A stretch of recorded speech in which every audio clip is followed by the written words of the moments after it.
is implicit bias?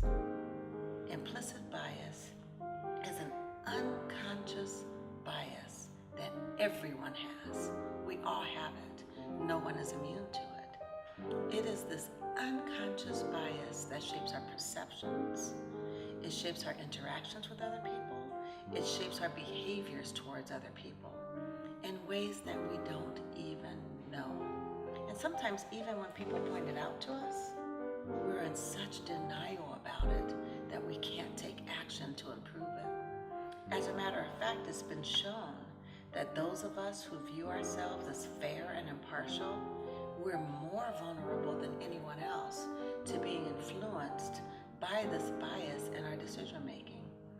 So that means our teachers, our judges, our police officers, we are unaware of how this implicit bias shapes the way that we teach and learn, the way we police, the way we sentence, and we have to do something about it.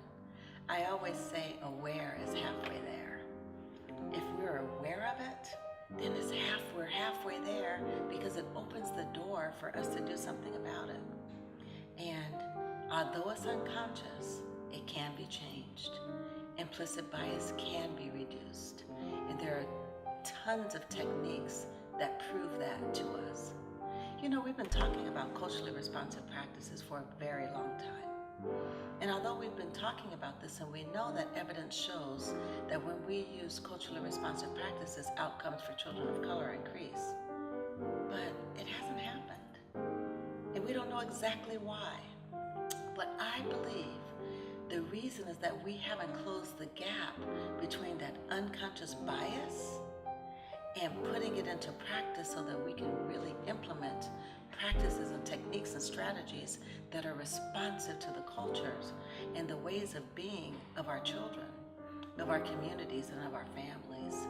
Culturally responsive practices places the child at the center of all teaching and learning. So when we do that, we have to include strategies that affirm the child's culture, that sustains the child's culture, that values the child's culture. And in doing that, we have to develop relationships, sincere, honest, respectful, authentic relationships.